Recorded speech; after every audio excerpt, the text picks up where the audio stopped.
Assalamualaikum warahmatullahi wabarakatuh.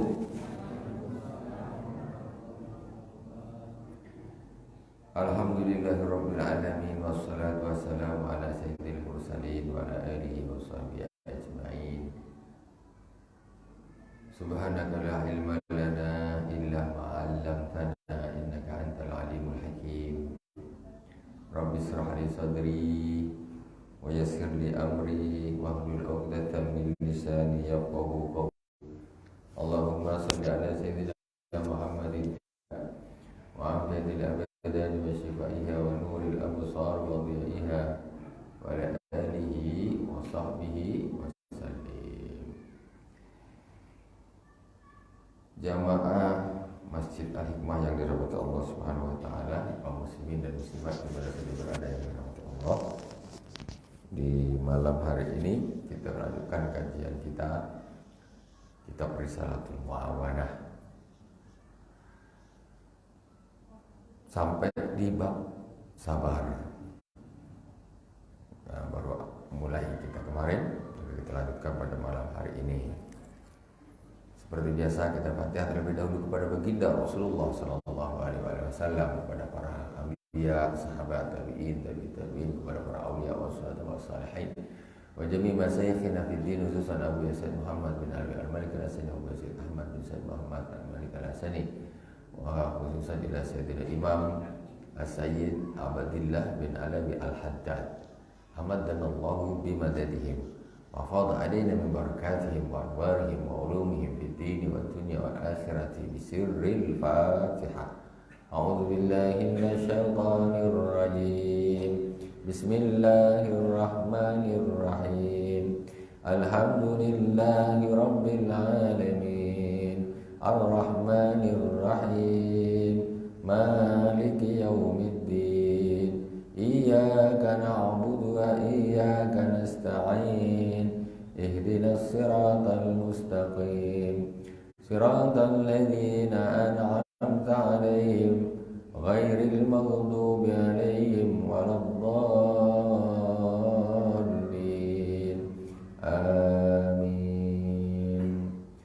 Bismillahirrahmanirrahim. Qala As-Sayyid Abdullah bin Al-Haddad fi kitabih Risalatul Mu'awanah. Wa'lam anna as-sa'adata mawqufatun ala husulil qurbi minallah. Kemarin kita sampai terakhir hadis Rasulullah SAW, bisabri ala ma takrahu khairun katsir. Bersabar terhadap sesuatu yang engkau tidak sukai, di situ ada kebaikan yang banyak. Nah, itu hadis Rasulullah. Ini hadis ini kalau kita aplikasikan, ya, kita pahami, kita praktekkan, hidup tak pernah susah. Maksudnya apa? Kalau ada sesuatu yang kita tidak sukai, rasanya geram, penat. Nah, kata Rasulullah, fihi khairun katsir. Maka di situ mesti ada kebaikan yang banyak. Ya. Di dalam sesuatu yang tidak kita sukai keadaan, pokoknya entah sakit, entah apalah, pokoknya tak enak lah bagi kita tuh, tak enak bagi kita. Ini kemarin saya ngasih contoh, maaf, bini cerewet luar biasa, tapi khairun kasih rezeki lancar. Nah, itu contoh. Jadi itu yang mudah kita untuk memahami hal seperti ini, sehingga kita ini hidup tak ngeluh aja. Mesti kita kebanyakan hidup itu ngeluh karena kita lupa terhadap hadis ini. Apa sajalah ada sesuatu yang tak menyenangkan, mesti dari situ ada kebaikan yang kadang-kadang kita ini tak menyadari, padahal itu ada kebaikannya. Terus kemarin Sayyidina Abdullah bin Abbas mengatakan, wa'lam anna nasra mas-sabri wa anna al-faraja mal karbi wa anna mal usri usra. Ketahuilah bahwasanya pertolongan itu bersama dengan kesabaran. Orang kalau sabar, Allah akan kasih pertolongan. Kemudian kelapangan itu berada di dalam kesusahan. Kalau orang udah susah, itu tandanya sebentar lagi akan ada kelapangan. Tidak tahu kalau amru ittasa'a usul fikih. Ketika sesuatu itu menyempit, pasti nanti dia akan melebar lagi gini. Itu tak sempit terus, tidak. Itu butuh keyakinan, butuh itikad. Jadi hidup tak susah. Karena ada orang yang hidup susah karena dia tak punya tuntunan, nggak punya prinsip, nggak punya dasar. Akhirnya susah, ngeluh, nggak habis-habis hidup. Tengok nih, ada saja jalan keluar yang membuat kita ini bahagia. Wa anna mal usri yusra. Dan sungguh di dalam kesusahan ada kemudahan. Kalau kita menghadapi kesulitan, yakin pasti nanti itu akan ada kemudahan. Itu sudah, ini janji Allah, Pak. Janji Allah. Nah, kita kadang-kadang janji manusia pun kita percaya. Janji manusia kadang-kadang pun tak ditepati, tapi kita masih percaya. Apalagi janji Allah Subhanahu wa taala. Malam ini kita lanjutkan malam ana sa'adata mauqufatun ala husulil qurbi minallah. Ketahuilah bahwa sesungguhnya kebahagiaan itu tergantung pada mendapatkan kedekatan dengan Allah Subhanahu wa taala. Kebahagiaan itu tergantung kepada kedekatan kepada Allah Subhanahu wa taala. Maksudnya orang kalau bahagia dia harus dekat dengan Allah. Nah, itu. Wa usulu mauqufun 'ala tibail haqqi wa tinabil batili abada. Dan untuk mendapatkan kedekatan dengan Allah itu tergantung, yaitu dengan mengikuti perkara-perkara yang hak dan meninggalkan perkara-perkara yang batil. Orang kalau nak kepingin selamat, dia harus dekat dengan Allah. Orang kalau nak dekat dengan Allah, dia harus melakukan perintah dan meninggalkan larangan. Melakukan yang hak, meninggalkan yang batil. Nah, itu caranya. Ini orang nak selamat, yang hak tak dilakukan, yang batil diterjang-terjang. Macam mana dia nak selamat? Dekat dia tidak akan dapatkan. Selagi orang menerjang perintah-perintah Allah, larangan Allah dilarang tambah dilakukan, perintah disuruh tambah tak mau jalankan, orang ini mesti jauh dari Allah. Orang kalau dah jauh dari Allah, dia tidak akan hidup bahagia. Di dunia dan di akhirat dia tidak akan bahagia. Bukan hanya di akhirat saja, di dunia pun dia tidak akan bahagia.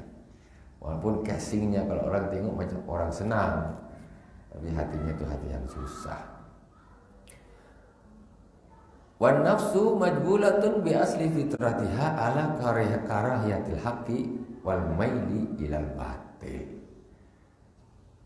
Hawa nafsu, ya, hawa nafsu, nafsu kita ni itu sudah menjadi tabiatnya, dia lebih sudah menjadi tabiatnya, dia tidak suka perkara yang hak, dia lebih cenderung perkara yang batil. Hawa nafsu mesti sukanya perkara yang tak bagus, tak bagus. Dia tak suka kepada yang hak. Contoh sholat, kan hak ini. Sholat ini perkara yang hak. Hawa nafsu mesti tak suka. Allahu Akbar, Allahu Akbar, azan subuh. Macam mana hawa nafsu kita? Hawa nafsu kita apakah ngajak, aduh masih pagi betul, tak sibuk lagi. Apa? Hawa nafsu kita, sholat yuk. Enggak, hawa nafsu itu mesti dia ngajak, tidur lagi lah, masih pagi betul. Yang membuat kita bisa berdiri itu iman. Iman kita gitu. Jadi ada perlawanan antara hawa nafsu dengan iman kita, ini perlawanan. Siapa yang hawa nafsunya menang, terguliklah dia tak salat subuh. Karena memang hawa nafsu yang memang ada pada setiap kita itu memang wataknya hawa nafsu, dia tak suka kebenaran. Kebaikan dia tak suka. Dia justru cenderung kepada perkara-perkara yang batil. Nah itu. Tinggal kita ini bisa ngelawan apa tidak. Kita dah punya semua nih hawa nafsu. kita bisa melawan apa tidak. Fala yazalu min hammihi tasilu sa'adah fi hajatin ila sabri taratan bihamlin nafsi ala tibail haq wa ukhra yahmilu ala ijtinabil batil. Fala yazalu man hammuhu tahsilu sa'adah fi hajati ila sabri taratan bihamlin nafsi ala tibail haq wa ukhra bihamliha ala ijtinabil batil. Orang yang memang cita-citanya, keinginannya, dia kepingin bahagia, dia harus melakukan dua hal. Pertama, dia harus sabar, yaitu membawa hawa nafsunya untuk mengikuti kebenaran. Jadi maksudnya dilawan ini. Nafsu ini nak tidur, suka tidur tuh hawa nafsu. Nak tidur, nak istirahat aja. Asar azan, Allahu Akbar, Allahu Akbar. Aduh, baru nak terpejam asar ini, zuhur penat, baru nak terpejam azan asar pula. Nafsu gitu kan, nak tidur lagi. Ini hawa nafsu. Jadi hawa nafsu itu bukan hanya sekedar urusan hubungan lain jenis. Tidur itu pun hawa nafsu. Nah, orang kalau memang cita-citanya kepengen selamat, dia pertama satu harus sabar membawa hawa nafsunya untuk mengikuti kebenaran. Lagi malas. Bangun. Harus bangun. Jangan dituruti hawa nafsu tidur nih, jangan. Kenapa orang banyak yang tak salat subuh? Kenapa? Punya kaki sama-sama sehat, tangan sama-sama sehat, mata sama-sama sehat, badan sama-sama sehat. Tapi ada orang kok bisa datang ke masjid salat subuh, ada yang sama sekali tak nak salat subuh. Yang sholat dia bisa sampai ke masjid, itu orang yang bisa mengalahkan hawa nafsunya untuk taat kepada Allah Subhanahu wa taala. Yang tak salat subuh siapa? Mereka yang dikalahkan oleh hawa nafsunya. Jadi hawa nafsunya yang menang. Tersah sejuk lagi sedap-sedapnya ditidur. Iyalah tambahlah 5 menit lagi. 5 menit kata dia. Bangun tu jam 6 lewat. Itu 5 menit dia gitu.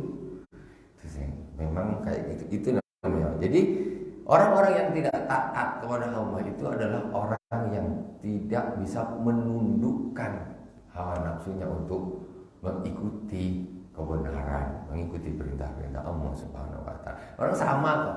Kita manusia ini sama. Semua Allah kasih hawa nafsu. Semua kasih. Itu cobaan bagi kita. Siapa yang bisa mengalahkan, maka dia akan mendapatkan derajat yang mulia. Malaikat tak punya hawa nafsu. Dia makanya taat diciptakan Allah Subhanahu wa taala, mulai diciptakan sampai hari kiamat ibadah sujud terus. Dia tak ada hawa nafsu. Disuruh ibadah rukuk terus sampai hari kiamat. Nah, sebaliknya kalau hewan, dia cuma hawa nafsu saja punyanya, iman tak ada. Makanya hewan itu urusnya makan, berana, apa itu pokoknya semuanya. Itu urusan hawa nafsu semuanya. Tidur, tengok kucing tu. Bukan main kuat hawa nafsu kucing tu. Hawa nafsu apa? Tidur. 3 hari tengok dia tidur sini, nanti tidur sana. Kuat betul hawa nafsu. Memang hewan tu dia isi dia hawa nafsu. Jadi dia suka tidur macam kucing. Hawa nafsunya itu kuat kali. Tak bisa mengalahkan hawa nafsu tidur. Hawa nafsu, ada yang hawa nafsu hewan buas, harimau nak makan orang, nak makan semua nak dimakan dia. Itu. Jadi itu namanya hawa nafsu. Kita manusia, Allah kasih di situ hawa nafsu, juga di situ ada iman. Inilah berkelahi ini. Mana yang menang? Kalau yang menang hawa nafsunya, dia akan turun derajat seperti hewan. Karena hewan ini yang menjadi supirnya hewan itu ya hawa nafsu. Dia tak ada lain lagi. Tak ada kucing subuh-subuh, ayam azan, Allahu Akbar, Allahu Akbar, ayam jago azan, kucing sholat, Allahu Akbar, iman. Tak ada. Tak ada. Ayam dah azan, yuk kita sholatkan. Tak ada, dia tidur, hantam tidur dari kucing itu. Kalau malam dia memang tak tidur, nafsu tidur di siang. Nah, kita harus bisa mengalahkan hawa nafsu. Sehingga kalau hawa nafsu kita bisa kalahkan, maka kita akan istilahnya menjadi seperti malaikat yang tidak punya hawa nafsu, yang tidak bisa mengalahkan kalah oleh hawa nafsu, maka dia akan menjadi seperti hewan yang memang hidupnya hanya untuk hawa nafsu. Wa taratan wa ukhra yahmiluha 'ala jinabil batil. Jadi butuh dua kesabaran. Orang yang kepingin bahagia itu butuh dua kesabaran melawan hawa nafsunya. Nomor satu, sabar untuk membawa atau menundukkan hawa nafsunya agar taat kepada Allah Subhanahu wa taala. Nomor satu.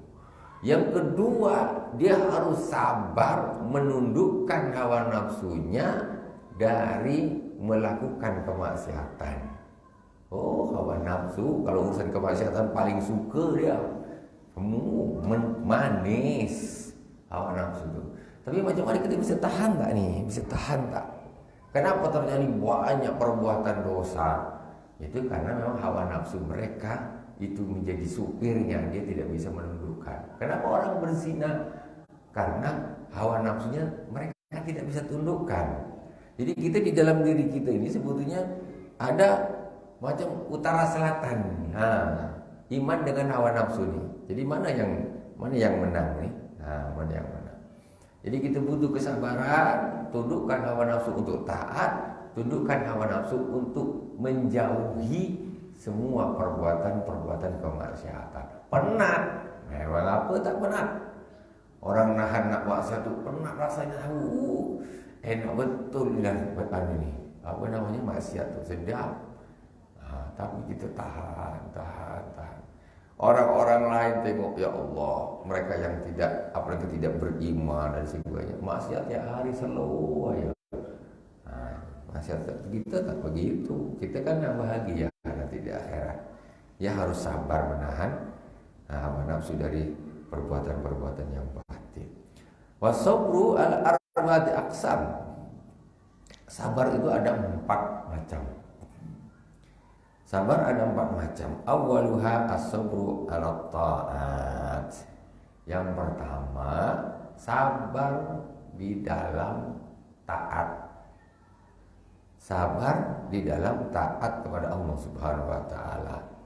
Wa yasulu batinan bil ikhlas wa huduril qalbi fiha wa zahiran biluzumiha wa dawami 'alaiha wa dukhuli fiha binasyatin wa ityani biha ala wajhil masyru'. Sabar yang pertama, sabar dalam taat kepada Allah Subhanahu wa taala. Sabar dalam ketaatan. Sabar di dalam ketaatan itu ya, itu bisa tercapai satu secara batin. Ketika melakukan hal tersebut, satu harus ikhlas. Sabar ketika seorang melakukan ketaatan, ya, itu butuh kesabaran. Apa tak harus sabar? Orang enak tidur, kita suruh bangun, ya, suruh sholat subuh. Yang lain-lain orang kafir tak ada. Bangun kita suruh bangun, maksudnya tak ada sholat kita suruh bangun. Rasanya berat. Tapi tidak cukup hanya itu, secara batin harus ikhlas. Sholat bangun harus ikhlas. Sholatnya ikhlas, nggak kepaksa. Yang nggak ikhlas ini macam mana? Bangun. Sholat dah siang, dah subuh, bangun juga deh. Tapi tak ikhlas. Takut dimarah. malu sama kawan. Nah, itu namanya belum. Jadi bangun juga, tapi hati harus ikhlas. Karena ada orang sholat itu tidak ikhlas ada. Tidak ikhlas itu macam mana? Nomor satu, terpaksa karena ancaman. Kemudian ada lagi terpaksa karena malu. Nah, malu. Jadi tak enak. Karena aduh, tak enak pula aku tak sholat. Sholat lah. Nah, Allahu Akbar. Wudu, sholat, tak enak. Macam mana tak sholat? Tak macam apa? Sama orang-orang ditengok, waduh, macam mana nih? Tak enak lah, sholat lah. Itu tidak ikhlas namanya. Syaratnya secara batin harus ikhlas nomor satu. Nomor dua, hudurul qalbi, hatinya harus hadir. Hatinya harus hadir. Orang namanya orang sabar itu sholat ya harus hadir hatinya. Allahu Akbar. Hatinya hadir, ya. Sholat berada sedang berdialog dengan Allah Subhanahu wa taala. Nah, hadir itu namanya hati hadir. Nah. Kemudian wa zahiran, itu secara zahir. Kemudian secara zahirnya apa? Yang harus disabar biluzumiha wa dawami alaiha, dia harus rutin terus. Setiap sholat subuh harus bangun, zuhur sholat, asar sholat, maghrib, isya, terus dia rutin. Itu rutin, syaratnya gitu. Jangan bolong-bolong. Itu namanya dia tidak luzum, tidak dawam. Dia harus rutin. Itu betul-betul orang yang sabar tuh, ikhlas. Ini sholat nampak kali tidak lillahi ta'ala. Jadi kalau ada orang dia sholat, tak ada orang dia tak sholat. Nampak sekali tidak ada luzumnya. Tidak ada luzum. Maghrib isya oke lah sholat dah balik. Subuh malas. Zuhur sibuk kerja. Asar nanggung tak sholat. Ini namanya orang tak sabar. Sabarnya kurang syaratnya. Tidak ada luzum dan dawam. Ya, tidak ada rutinitasnya, tidak ada. Wa dukhuli fiha binasyat. Ada lagi syaratnya. Apa? Ketika melakukannya harus dengan semangat. Wah, itu baru orang ikhlas. Baru orang ikhlas. Tanda-tanda orang yang ikhlas itu semangatnya. Contoh sekarang orang. Kita hari Ahad, bapak-bapak semuanya kita ada agenda gotong royong. Silakan kita berkumpul jam 8 di masjid. Kita nak bersih-bersihkan rumput-rumput ni. Ada yang datang bawa pisau kecil segini, bawa pisau kecil dalam. Orang bersih-bersihkan ni gini-gini. Entah apa, mungkin rumput 3 helai aja dia dicabut dia. Ya. Dia tidak binasyat, malas-malasan. Salat subuh salat subuh juga. Wah, tak ada semangat. Pergi semangat. Ini syarat lagi. Itu tandanya orang ikhlas. Orang ikhlas tu kita tengok budak-budak kecil bu, anak kita lah, nampak dia kalau bantu ibu-ibu ikhlas sama tidak. Nah, belikan itu nak di sana. Kalau dah motor nampak betul kau jelas tak ikhlas. Tapi kalau siapa ya mak mana mak duitnya mana ini? Wah cepat dia. Tuh, kita gitu juga. Tandanya orang ikhlas sholat tuh semangat dia. Baca Quran ikhlas semangat. Zikir ikhlas semangat. Ini tak datang langsung. Memang kau ni nak tidur ke nak ibadah. Semangat yang ikhlas tuh. Yang tak ikhlas itu syarat. Orang disebut sabar di dalam beribadah. Ini sabar tapi letoi, tak ada semangat sama sekali. Engkau ini tak sabar jelas. Kalau orang sabar, tanda-tandanya orang yang sabar, yang ikhlas itu dia mesti bin nasyat, semangat ya. Bantu orang semangat. Kalau dia bantu nampak ngambil, kau janganlah tak usahlah kalau tak ikhlas, kan gitu kita. Tak usahlah ke sana, duduk-duduk aja sana. Kerja nampak betul tak ikhlas. Itulah tanda-tanda orang tidak ikhlas. Tidak ada semangat. Jadi kita jangan gitulah ketika ibadah. Macam apalah macam-macam ibadah apa saja. Kemudian wa dukhuli fi binasat wal ityani biha ala wajil masyru'. Kemudian syaratnya lagi agar sabarnya itu sempurna, yaitu ketika melakukannya dia harus dengan cara-cara yang disyariatkan. Macam mana maksudnya? Sholat subuh, sholat, sholat semangatnya, semangat. Kalau kita datang ke masjid atau dah sholat sini sama Allahu Akbar, Assalamualaikum warahmatullahi wabarakatuh. Dah sholat sudah, kata dia. Wih, cepat betul. Semangat sudah. Cuma dia tidak wal-ityan ala majil masyru'. Nampak kali budak ni? Kau nak salat nak? Ya mak, ya. Cepat dia ngambil wuduk. Langsung solat. Baik. Ligat solat dia. Ini kau tak ikhlas, jelas kau tak ikhlas. Kenapa? Mendatanginya tidak sesuai dengan syaratnya. Orang ingin ikhlas, ya sabarlah. Fatihahnya sempurna, rukuknya sempurna, iktidalnya sempurna. Kenapa bu? Budak-budak kecil kalau disuruh salat tak ikhlas kan? Entah macam mana tak tahu rukuk sujud dia tahu dah gini sudah salat, udah mak. Nah, kata dia. Atau yang tadi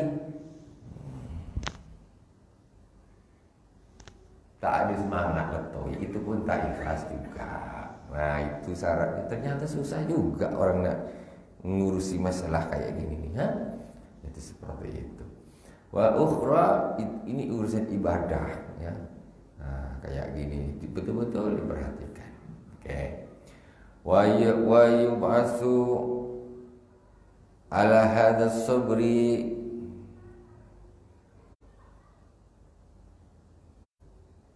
dzikru ma wa'adallahu ala fi'li ta'at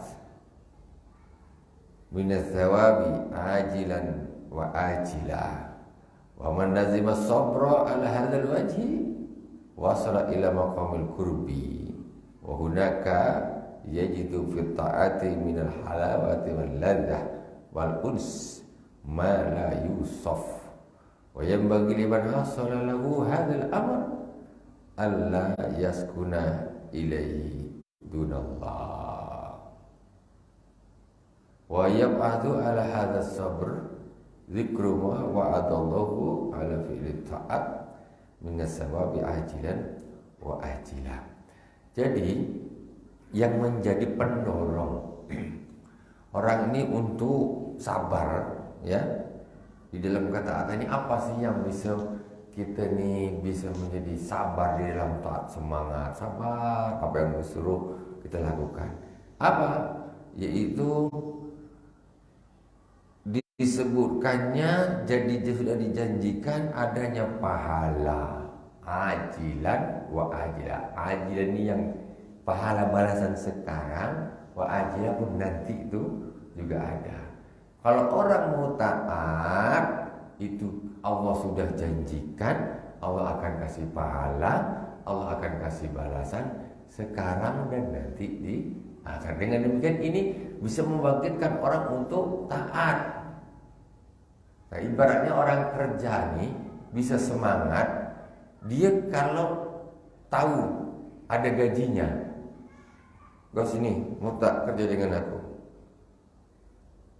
Kerja apa? Ini betul-betul kan apa nih apa segala macam. Aku gaji kau 1 bulan 10 juta. Iyalah siap. Ketika dia sudah tahu akan ada balasan yang akan dia lakukan, maka dia akan melakukan dengan semangat. Itu. Beramal juga begitu. Oh, nanti Allah akan kasih balasan, pahala. Bahkan di dunia sebelum di akhirat Allah akan balas dengan surganya Allah Subhanahu wa taala. Jadi semangat gitu. Mau. Ini menjadi pendorong orang untuk sabar itu tadi. Kemudian waman lazima sabra ala hadzal wajhi wasala ila maqamil qurbi. Barang siapa yang bisa rutin istiqomah sabar seperti cara yang disebutkan tadi, ya, si bisa rutin sabar istiqomah, sabarnya masya Allah, ibadah bagus, semangat, terus sesuai dengan syariat, pokoknya sabar, kalahkan terus hawa nafsu ini, kalahkan terus, jangan kasih kendor. Jangan kasih kendor hawa nafsu, kalahkan terus. Kalau nak tidur tak boleh, ayo bangun. Nanti lagi, ayo bangun. Nak santai, ayo bangun. Ayo ibadah. Siapa yang bisa rutin istiqomah, dia sabar seperti itu, menundukkan hawa nafsunya seperti itu untuk selalu taat, ya, taat dengan semangat, ya, dengan cara-cara yang benar tadi seperti disebutkan di atas, maka dia akan sampai kepada maqam al-qurb, yaitu derajat kedudukan dekat dengan Allah Subhanahu wa taala. Dia kali ini dia makamnya akan naik. Dia akan menjadi hamba yang dekat dengan Allah Subhanahu wa taala. Makam yang dekat kepada Allah Subhanahu wa taala. Wa hunaka yajidu fi ta'ati min al-halawa wal ladha wal urs ma la yusaf ini. Ya Allah, ini makam luar biasa. Dan ketika orang sudah sampai kepada maqamul qurb, dia dekat dengan Allah Subhanahu wa taala. Ini dekat betulan, bukan hanya sekedar teori. Maka dia akan mendapatkan di dalam kata-kata itu ada rasa halawah, manis, balada, lezat, wal uns, rasa gembira, nyaman, enak, sedap. Jadi sholat tarawih itu rasanya sedap. 20 rakaat sedap, manis gitu. Sholat tahajud sedap, manis, masya Allah. Halawah, manis, lazat, masya Allah. Kemudian uns ini merasa nyaman gitu, ibadah nyaman, makanya sholatnya bisa lama. Jadi tandanya, masya Allah, kita ini masih awam, masih jauh dari Allah. Kalau kita sholat itu masih terasa bosan, sholat masih terasa pahit, itu tandanya kita ini masih jauh dari Allah Subhanahu wa taala. Sholat, orang yang betul-betul dekat wal aulia, ini derajat para aulia sudah. Dia sholat rasanya manis gitu, seneng, lezat. Kalau kita sholat dengan makan bakso, mana sedap Bu, sholat dengan makan mangkok bakso apa tuh? Ada yang kasti yang besar. Mana enak sholat 2 rakaat dengan makan bakso 1 mangkok, mana yang lebih sedap? Mana yang lebih lazat? Bakso lebih lazat, kan? Masalahnya situ. Jadi kita masih macam gitu. Jadi sekarang sholat tarawih dengan makan sate, ikan bakar 3 rasa, mana enak? Atau saat tarawih dulu kita mau makan dulu yuk. Iya, karena tarawih itu masih pahit rasanya. Masya Allah. Sholat Jumat, sholat Jumat dengan kita makan apa gitu, enak mana? Tentu rasanya masih enak makan, jauh. Segala macam masakan ini segala macam, entah macam-macam lah, masih enak makannya. Kalau orang-orang para aulia, dia tidak sampai di situ. Wal usama la yusaf, jadi kenikmatan, kelezatan, terus rasa manis, rasa nyaman yang tidak bisa disifatin. Saking nikmatnya itu tak bisa disifatin. Sekarang kalau kita makan makanan yang paling nikmat apa? Sop ayam kampung, enak tak? Sedap, mantap lah pokoknya. Itu masih kita sifatin gitu. Sedap mana dengan yang sana? Sedap sini sikit, kita bisa mensifatkan. Tapi subhanallah, orang kalau sudah masya Allah marzuqna ya Rabb. Sedangkan Allah Subhanahu wa taala ketika sudah memberikan makom qurb kepada hambanya, hamba yang sudah sampai kepada makom dekat dengan Allah Subhanahu wa taala, mereka merasakan kemanisan manis, merasakan lazat, merasakan nyaman yang tidak bisa disifatin, saking nyamannya, saking lazatnya. Makanya orang-orang soleh ada yang sholat Allahu Akbar. Pas enak-enaknya sholat nih, tiang masjid gede besar tuh bang, boom, dia tidak terasa, sholatnya lanjut, tak tahu dia Assalamualaikum warahmatullahi, Assalamualaikum warahmatullahi. Oh, tiang masjid tumbang, dia bisa tidak terdengar segede-gede tidak tiang masjid itu. Itulah manusia macam gitu ada. Kita jangan ingkar kalau kita belum sampai kepada makam tersebut. Tapi itu ada orang-orang seperti itu, sholatnya khusyuknya nikmat gitu. Makanya tambah lama sholat tambah enak. Sekarang kita enaknya apa? Contoh sekarang qiyamul lail dengan main lacak mana lebih nikmat?